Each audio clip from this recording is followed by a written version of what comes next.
beautiful day at West Point. Man, I haven't been outside yet. I saw that sunshine out there. Pretty nice, huh, Rich? Um, Happy to have gotten a win this past weekend in Tulsa. Really proud of our guys.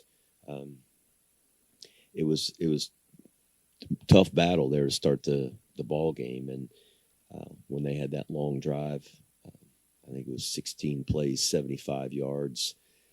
I recall seeing, they kind of played our brand of football, just ran the ball and methodically moved the ball down the field, and thought we were in for a dogfight. Just proud of the way our guys answered that, and how well our defense did from that point forward of getting them off the field. We had some third down opportunities that we didn't convert on as a defense. Allowed Tulsa to move the chains. Got them in some fourth down situations. We were able to stop them several times on fourth down, which were big plays for us. But just the team just continuing to rally and to fight and to get a score before halftime was big, and to stretch the lead to 14 points, and just happy with the way our guys played in the second half. I thought that was a good response to what I thought was maybe not the best of our performances overall as a team in the first half. So it's good to get a win, to get a conference win, and now we look forward to coming back home here after being on the road for a couple of weeks to play UAB.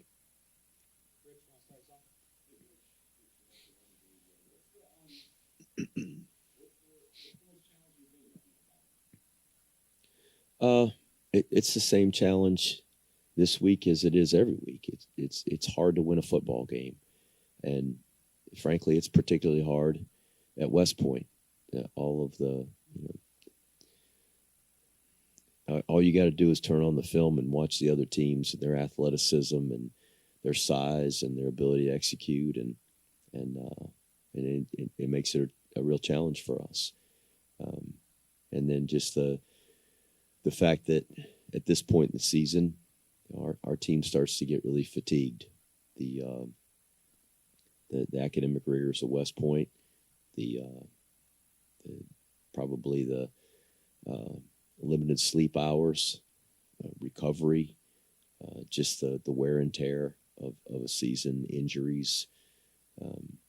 We've got to be really careful about how we practice and how long we practice, so that our guys are healthy and fresh for Saturday. But that's those are the same challenges that we face every year about this time of year. But from a standpoint of just playing a game, it's been like that since game one, and it'll be like that as we continue through the season. It's hard to win a game at this level and beat a college football opponent.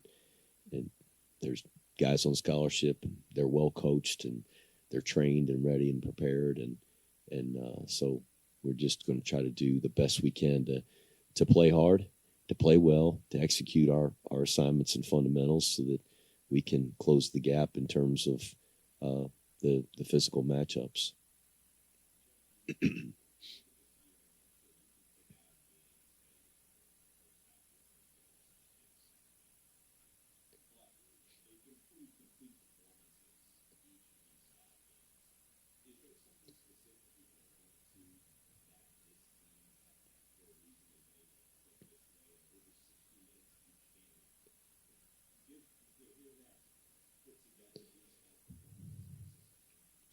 I think our team is well led from within.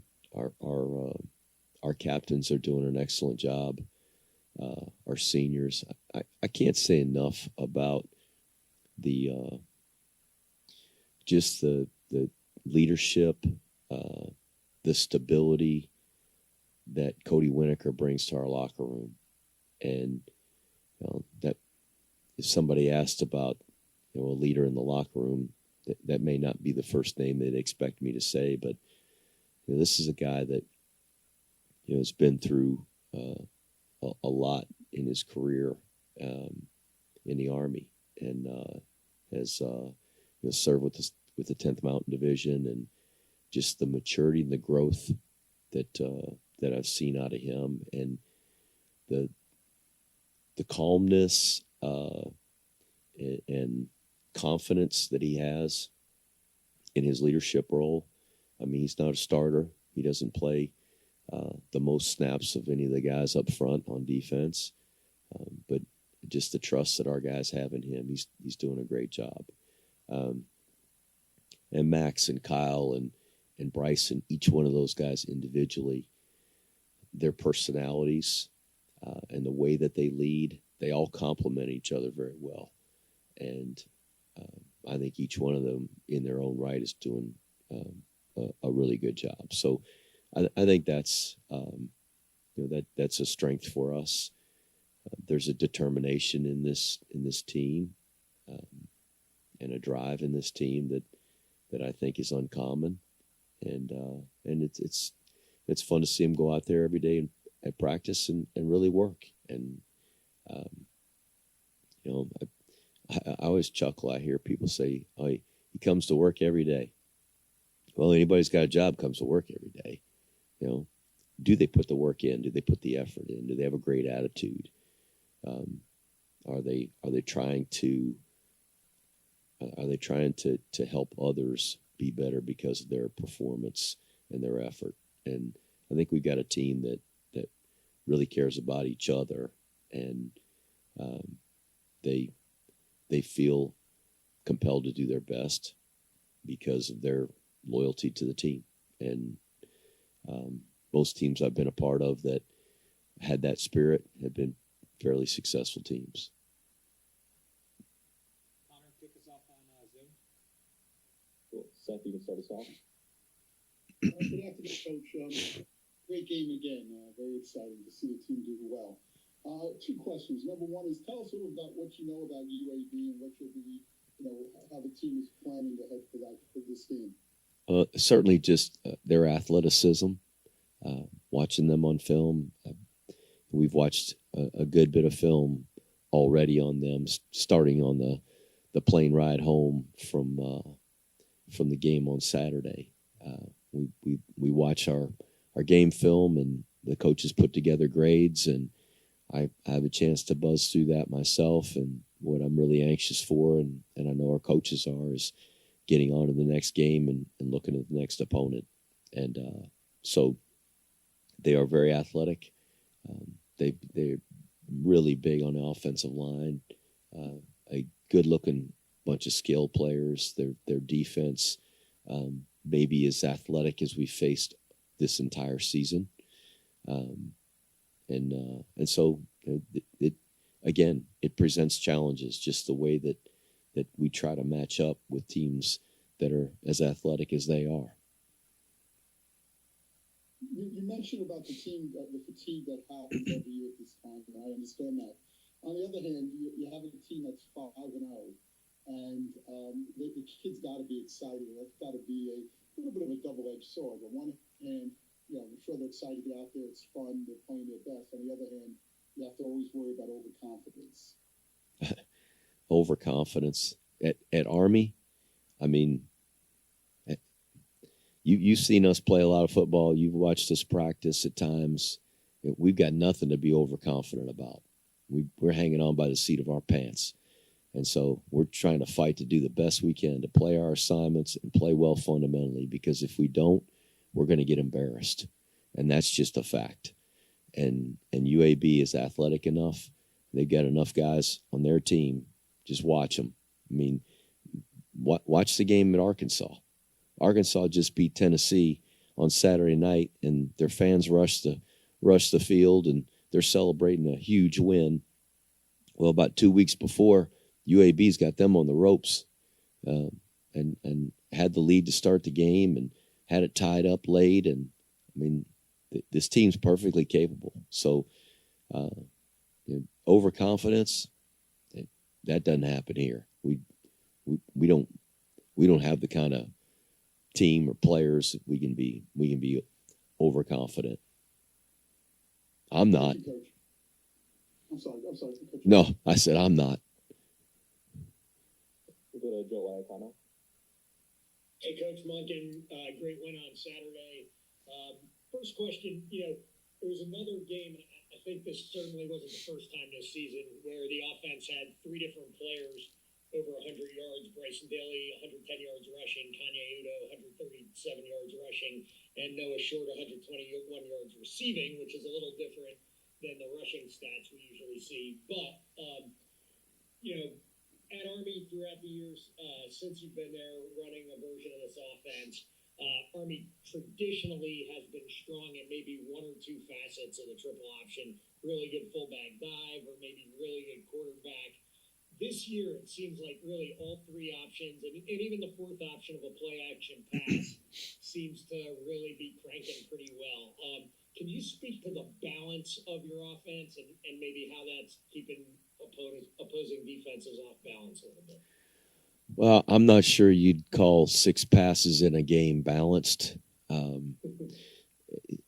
We just happened to hit them, and they were for big plays. What we want to do is run the football on offense, and I think it's the fact that we've had to utilize some different parts of our offense, and fortunately, they've worked. We've been able to run the ball effectively. Saturday's a good example where we threw the ball and we completed all of our passes. We hit some big plays, but I think at FAU, that's a while ago, where we 1 out of 4 throwing. I mean, we weren't throwing it very. Was that the stats? Somebody help me on that. 2 for 5, maybe? 2 for 5? Well, okay. Maybe we were 2 for 5. The one was the touchdown. Yeah, the one to know. Who hit that one? Casey Reynolds. That's right, over the top. That was early on. It's a long time ago, but there's 5 passes. I don't know if I'd call that a balanced attack. It's just we've been able to hit some of those play action passes because we run the ball. And when we run the ball and it's effective, obviously other defenses are trying to defend that part of our scheme. And it hopefully, if we can protect it, will open up an opportunity for us to complete a play action pass and maybe soften them up or hit a big play. So I think Cody Worley's doing a great job. He's doing an outstanding job of preparing our guys, having our quarterback ready to make good decisions, and so I think he's worked very hard to have some options to utilize the run and the pass and different players on our team to be able to execute. And all we're trying to do is get to the winner's circle every week, and fortunately, we've been able to do that. And my follow-up and final question, Coach. I'm sure you can pick out a lot of things that the team can do better. From a lot of folks' standpoint, it looks like a pretty complete team in most of the 5 games. Maybe one exception that's pretty glaring error is 3 muff punts, won 2 games in a row. What are you guys doing to work on that? Or are you looking at different personnel back there potentially? Or some technical things you're looking to try and improve? Hasn't really hurt you yet because you've been able to recover all 3 of those, but obviously that could be a critical error going forward. Yeah, I'm thinking about not putting anybody back there at all. I can't muff the punt if nobody's back there. So we'll do our best to try to get our guys to catch that thing clean. It's not easy to catch a ball that is that high and sometimes not real consistent in terms of the way it's coming to you. And some guys have a great knack for it. So hopefully we'll get Trey or Mays or Weaver or one of those guys that can field it and do a good job with it. But I hate to see that thing on the ground.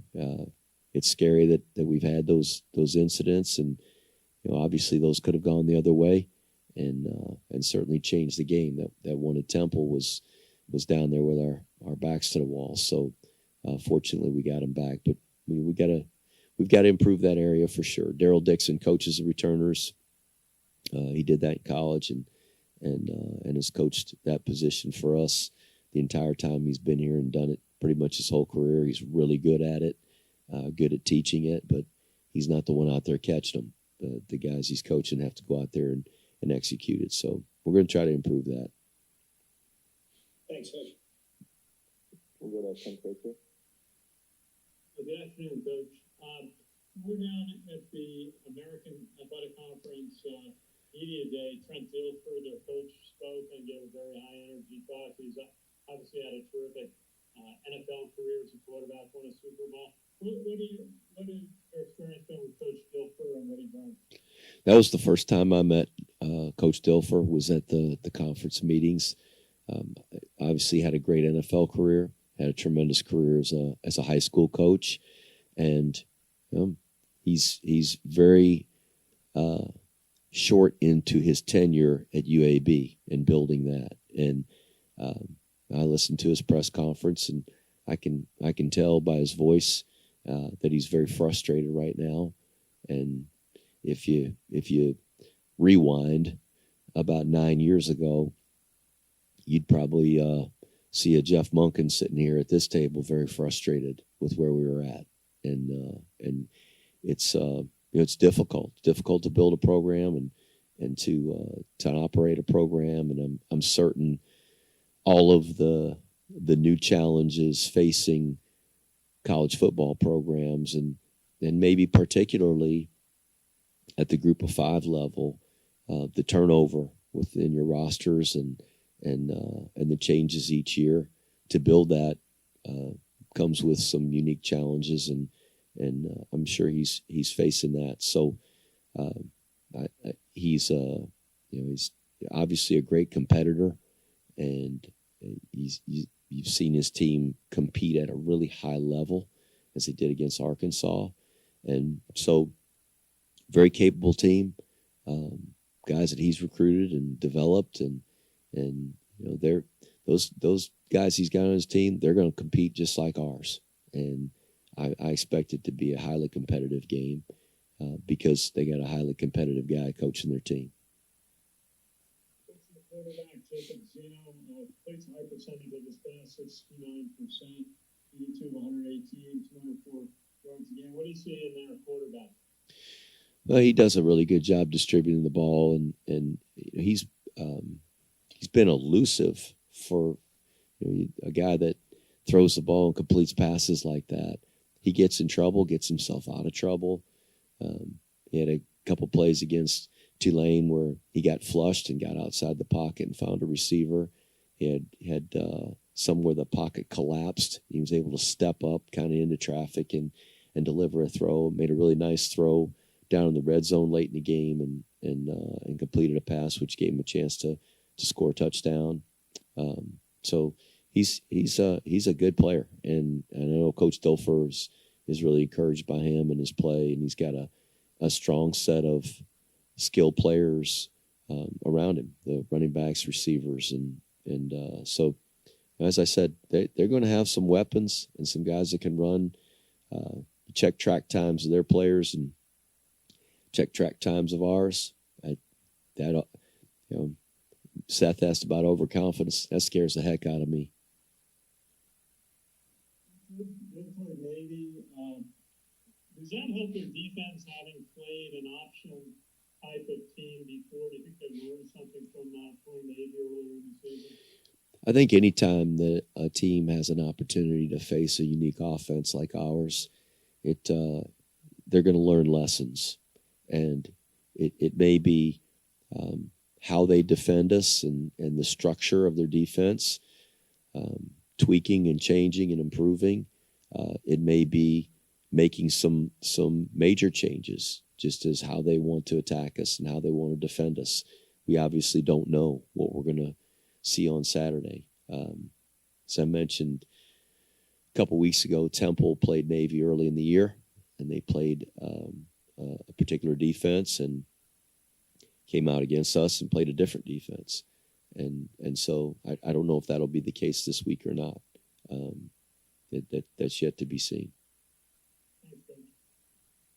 We'll go to Ken McMillan. Hi, Jeff. This year, Army has scored on its first possession 5 times and on the second possession 4 times. What are you doing right? going on? We've just been able to execute in the opening drive. I think, again, that goes back to what maybe I just talked about was the uniqueness of the offense. It's difficult for defenses or I should say scout teams to prepare a defense for that, the speed of it, because it is so different. It to take guys in your program and say, here's an offense we're going to run this week. It's different from the offenses you've been simulating the rest of the year. It's different from our own offense, the one you're trained in, and we've got to prepare our defense to do that. And I think what happens in games often is we're able to see some early success with teams that may not be as familiar with it. But as the game goes along, it slows down for the defense, and typically they do a better job of defending us as the game goes along. So that may be one reason that we've been able to have some early success in ball games. But our guys are they're playing hard. They're trying as hard as they can, and we've just been able to make some plays. And Saturday we had the big pass play that allowed us to get that first touchdown, and we didn't score in the second drive. It was again they get accustomed to seeing the actions and the angles and the speed of it, and so I hope it'll last. I hope we can continue to do that. Jeff, I know you touched on this a few minutes ago with Seth, but is there a danger of facing a struggling team? And are you ever afraid that they might just come out with something totally different to kind of break their skin? I don't know how I can phrase it anymore. I'm scared to death every week about every team we face. I mean, every team we've faced so far this year has had access to recruiting every player in our program. However, we don't have access to recruiting every player in any of the programs that we face this year. So the players that they have in their program, the athletes that they have in their program, we don't match up with those guys physically. Collectively, we got some talented guys on our team. I'm not discounting the fact that we don't have some talented players. We do. But we don't have access to all the guys that everybody in college football has access to. So they're going to have really good players. And so every week when I watch a team, I'm scratching my head trying to figure out how we're going to match up with the skilled players that they have, with the size of the linemen that they have. So that's just being frank, Ken. No, I guess my question is more like, remember how you threw the curveball at Coastal and just ran the ball crazy? Could you ever expect a team to just sort of go totally against what you've seen on the tape? Sure, that could happen. It's difficult to prepare for what we might see because I guess the sky's the limit there. They could do anything, imaginable. But what gives a team the best chance to succeed? Doing what they've been trained to do, doing what they do most often. What we did last year against Coastal wasn't completely different from what we had been doing. We put our hands under the center at quarterback, but we still ran many of the same plays. We still ran the zone. We ran that from the gun. Still ran power, ran that from the gun. We added a midline element, which we hadn't run from the gun, but we'd been running read option plays. So that wasn't as big a change for our guys. And it's something that our veteran players had some experience in. So I don't know that UAB is going to go to the triple option this week. But maybe they'll do some things that they haven't been as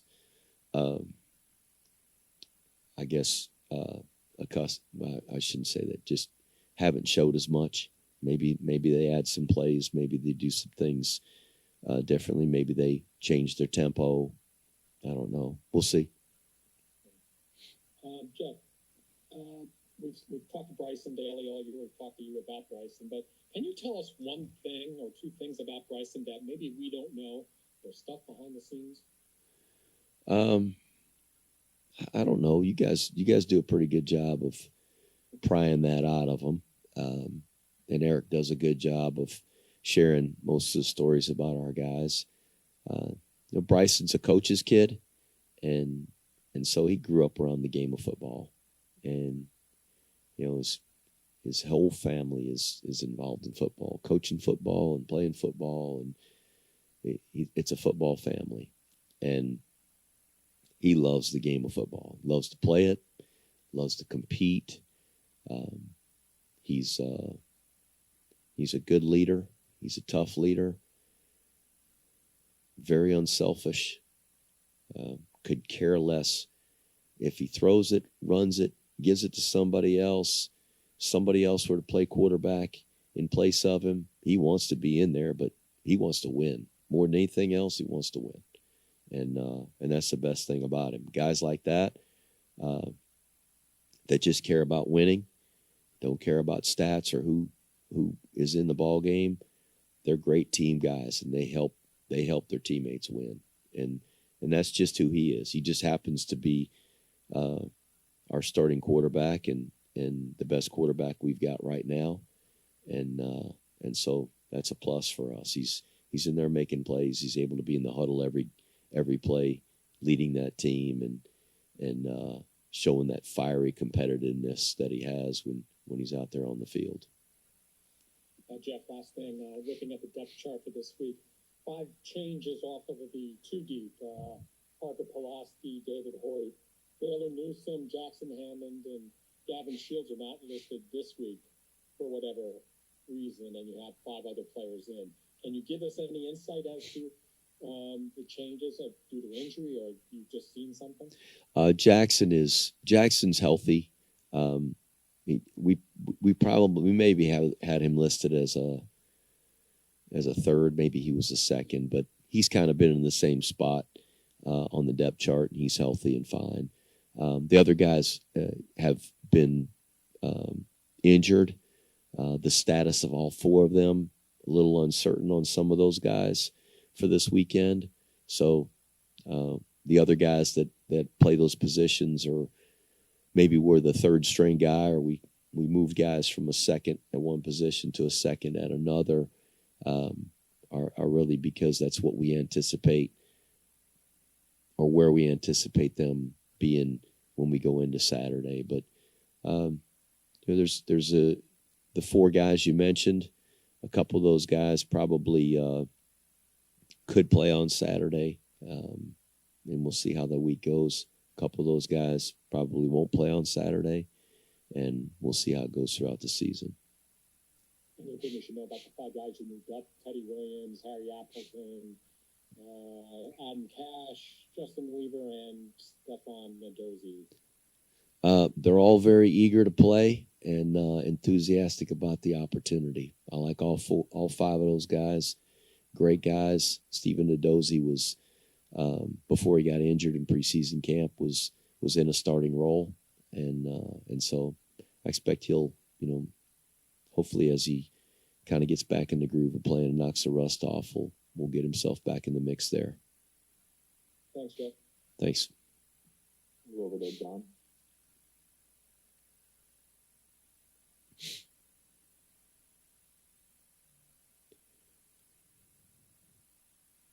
Go to Sal. Hey, Coach, how are you? Good, Sal. Thanks. I just have one question for you. Could we see the debut of Tyrell Robinson on Saturday? We're still waiting to find out. I think it's a possibility, but that's not my call, and I don't want it to be my call. That's for our medical staff, our doctors and trainers to make that decision. And so when he's ready, when they feel he's ready, and he feels he's ready, we'll have him out there. But It could be this weekend, but we still got some evaluations to do this week, and that's how close it is. It really is just evaluating him every day and making that determination. Could he be the answer in the return game if he can get on the field? He's certainly a guy that's got a lot of experience doing that at punt returner. So I anticipate when he comes back and is healthy that job will likely be his. Good luck on Saturday, Coach. Thanks a lot, Sal. We need it. Thanks, everybody. Have a great day, everybody.